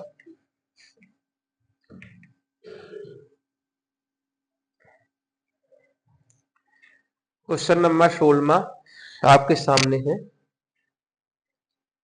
49,532 का सन्निकट हजारवा मान क्या होगा। अब ये क्वेश्चन देखिए, हर एक क्वेश्चन का रिपीटेशन जरूरी रिपीट होता भी है। ये क्वेश्चन क्या पूछा, हजारवा मान, वो भी सन्निकट पूछा, सन्निकट मान निकटतम मान पूछा है। 49,532 किस मान के पास है। तो हजार में देखा जाए, इकाई ढाई सैकड़ा हजार, ये पूरा हजार में है 49,000। तो ये बोलना है कि जो 49,000 है, 49,000 पढ़ रहा है इसको, तो 49,000 जो है वो संख्या किसके पास में है, 49 है, तो 49,000 के पास में है कि 50,000 के पास में है, यही बात है। जो 49,532 है वो 49,000 के पास में है कि 50,000 के पास में है। पता कैसे चलेगा, तो पता पाने के लिए हमें क्या है, इसके बीचों बीच, इन दोनों के बीच में एक संख्या होती है, वो होगी 49,500। कितनी होगी, 49,500। ना तो इसके पास में है ना इसके पास में, बिल्कुल बीच में है। अब अगर हम इसमें एक नंबर भी जोड़ दे इधर, यानी 49,500 से थोड़ा सा भी आगे चले जाओगे तो किसके पास पहुंच जाओगे तुम, 50,000 के। तो यहां पर देखते हैं, हम इसको देखते हैं कि 49,500 से ये बड़ा है कि छोटा है। तो 49,500 से ये बड़ा है, इसलिए आंसर क्या आ जाएगा, 50,000 आंसर एकदम सही होगा। सही आंसर हमारा कौन सा हो गया, दूसरा वाला। अगला क्वेश्चन देखें, क्वेश्चन नंबर 117 नंबर का ये क्वेश्चन भी हो चुका है।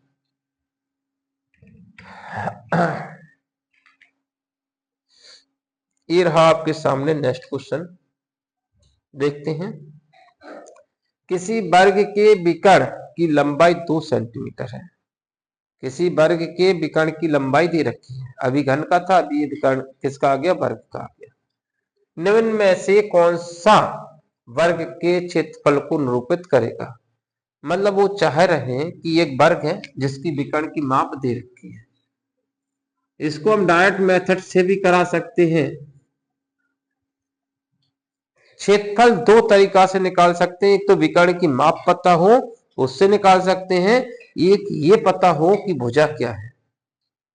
जैसे अगर इस वर्ग के विकर्ण में दे रखा, वर्ग के दोनों विकर्ण कैसे होते हैं, बराबर होते हैं। इस वर्ग के विकर्ण की माप कितनी है, ए है, ठीक है। इस वर्ग के विकर्ण की माप कितनी है, ए है, देखा है उन्होंने, किसी वर्ग के विकर्ण की लंबाई कितनी, ए है।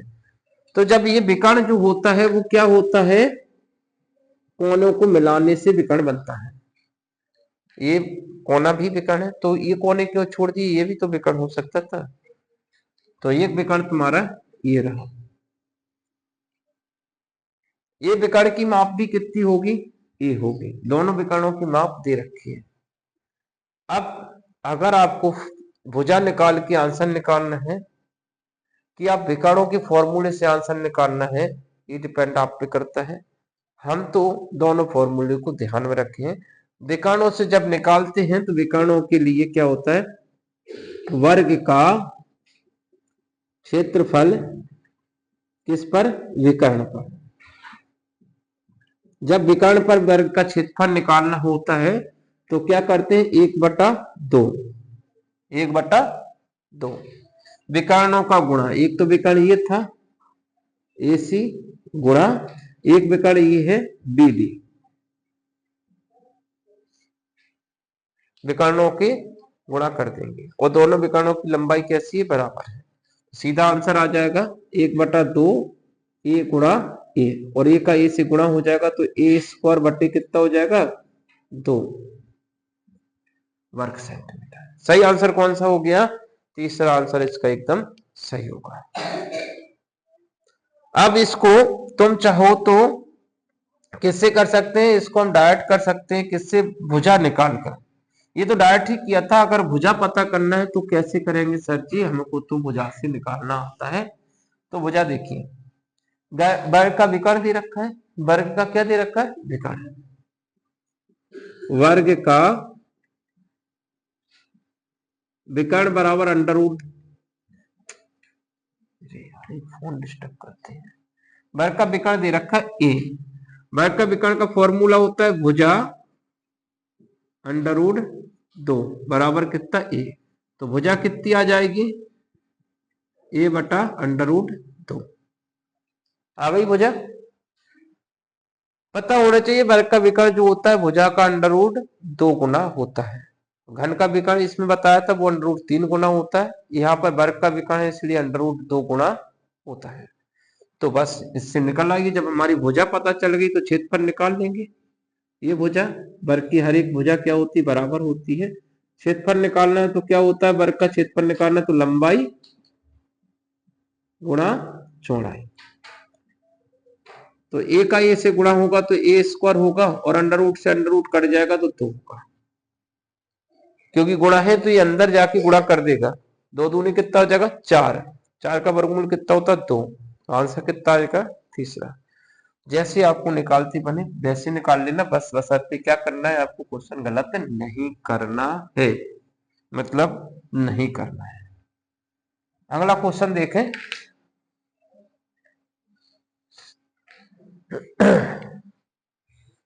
ये भिन्नों से सवाल लिया गया है, और भिन्नों से सवाल लिया है तो इसका बोला है कि भिन्नों का लघुत्तम समवर्तक क्या होगा। उधर पीछे बातें हो रही हैं, ऐसी लास्ट क्लास में देखते हैं बिल्कुल। यहाँ पर क्या है, भिन्नों का क्या निकालना है, लघुत्तम निकालना है। तो क्या करना है, हमें क्या करना है, 2/3 एक भिन्न दे रखी है, 4/9 भी एक भिन्न है, और ये 5/6 एक भिन्न है। इनका पूछा है लघुत्तम समवर्तक LCM। कैसे निकालेंगे LCM, तो इसके लिए भी हम बता चुके हैं, इसी सीरीज में हम इन क्वेश्चनों को करा चुके हैं। बस जिसने देखा होगा वो कर लेंगे। तो जब LCM को महत्व दिया है तो ऊपर वाली संख्याओं का क्या लेंगे, LCM, जिसे कहेंगे अंश। इन भिन्नों का अंश जो है उनका क्या लेने वाले हैं हम, अंश का लेंगे LCM। और नीचे हर में भी संख्या है तो हर का लेंगे, क्या लेंगे, हर का HCF।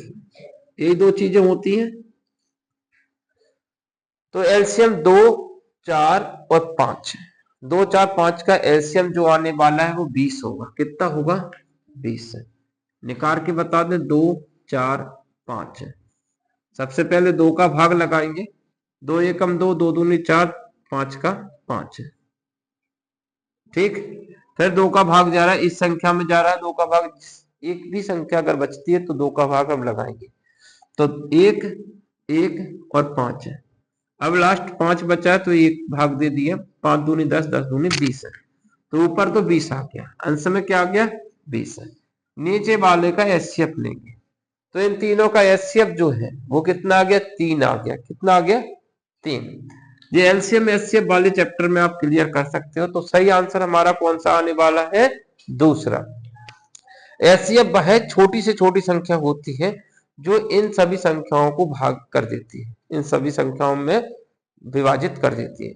तो 3 एक नंबर है। और एचसीएफ जो होता है, ध्यान रखना, एचसीएफ जो होता है किसका निकालना? 3 9 और 6।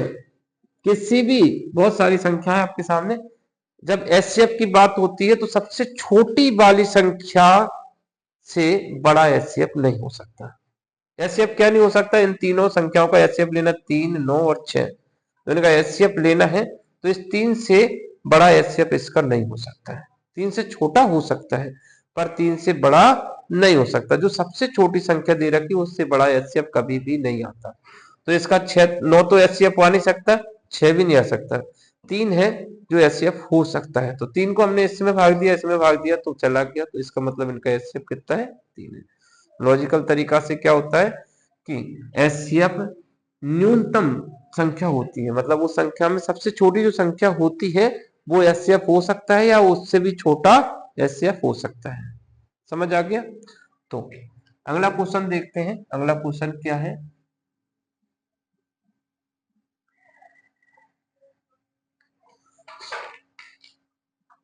ये रहा एक छोटा सा क्वेश्चन। ये 19वें नंबर का क्वेश्चन है।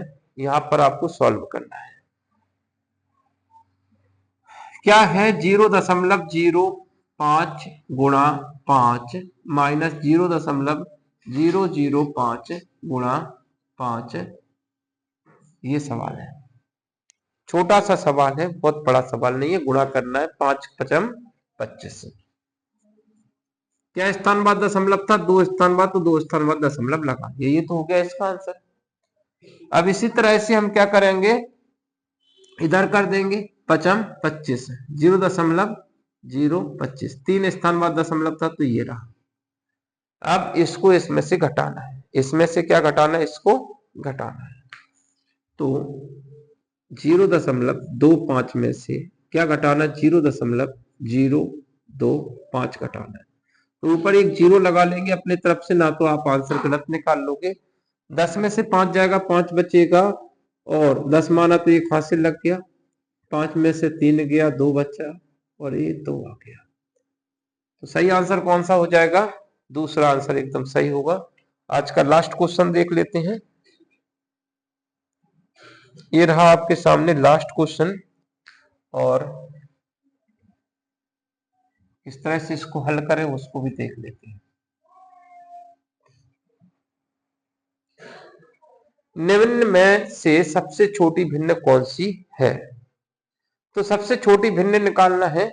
2 मेथड है, एक तो भाग विधि से निकाल सकते हो, एक क्रॉस मल्टीप्लाई से निकाल सकते हो। देखिए यहाँ पर देखा जाए तो भाग विधि से काफी आसानी से निकल आता है। ये हमने लिखा 8/15, यहाँ पे लिखा 14/33 और यहाँ पे लिखा कितना? 7/13 और ये रहा 11/13।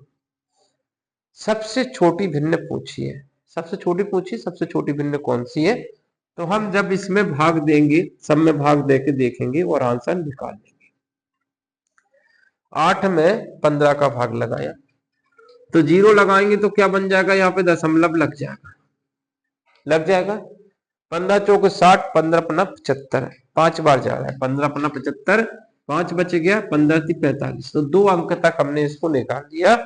इसको जब हमने 0 लगा के भाग दिया, 0 लगाया तो ये दशमलव लग गया, तो इसका आंसर आ गया। अगला देखते हैं, फिर 0 लगाना पड़ेगा। यहाँ पर एक 0 लगाया तो यहाँ पे एक दशमलव लग जाएगा। क्या करेंगे? 33 से इसमें भाग देना है। 3 चौके 12, 5 बार नहीं पढ़ पा रहे, 5 बार में तो 15 यानी 150 से ऊपर निकल जाएगा। सिर्फ कितना, 3 चौके 12, 4 बार जा रहे हैं। 4 का इसमें 33 में जब 4 का गुणा किया तो 4 3 12, 4 3 12 1 13, 132 आ गया। 8 बचेगा, कितना बचेगा 8। 8 में जब 0 लगाएंगे तो 80 हो जाएगा, 2 बार चला जाएगा, तो ये हमारा इतना आंसर आ गया। भाग देना आता है, सबको आता है। अगला क्वेश्चन देखते हैं, इसको देखते हैं। इसमें 0 लगाएंगे, जैसे 0 लगाएंगे तो क्या आ जाएगा, यहाँ पे दशमलव आ जाएगा। 13 पंचे 65 है, 13 पंचे 65 है, 5 बचेगा। 13 3 39, 13 पंचे 65, 5 बचा, 13 3 39 है। अब यहाँ पे प्रॉब्लम हो सकती है, लेकिन ध्यान रखो कि ये दोनों ऑप्शन तो इसने काट दिए, क्योंकि सबसे छोटी निकालना था, तो इसको और इसको एक जैसा लग रहा है, तो आगे करने की जरूरत नहीं है, क्योंकि ये ऑप्शन तो कट चुका था। किसने काट दिया, इसने। तो ये ऑप्शन भी कट गया, क्योंकि छोटी भिन्न निकालना, तो छोटा तो ये है अभी भी, ये 53, ये भी 53, पर ये 42 है। अब देखते हैं लास्ट वाला। जैसे 0 लगाया तो 110 हो गया। 110 में 13 का भाग दे रहे हैं। 13 अट्ठे 104, 8 बार जा रहा है। ये तो सबसे बड़ी भिन्न है। ये कौन सी है, अगर सबसे बड़ी भिन्न पूछ लेते तो सबसे बड़ी 13 अट्ठे 104, और ये 110 हो गया था, तो ये कितना बचेगा 6। 13 पंचे 65, 13 चौके 52। तो अगर सबसे बड़ी भिन्न पूछ लेते तो सबसे बड़ी भिन्न ये थी, और सबसे छोटी पूछा है तो सबसे छोटी भिन्न ये है। ये 0 तो हमने अपनी तरफ से लगाया था, तो 14/13 आंसर, 14/33 आंसर एकदम सही होगा। ये रहा, ठीक है। बस ये क्लास यहीं तक थी। इसके लिए नेक्स्ट क्लास अगले दिन होगी। Thank you for watching this video, and next video के लिए, हाँ बंद कर दीजिए।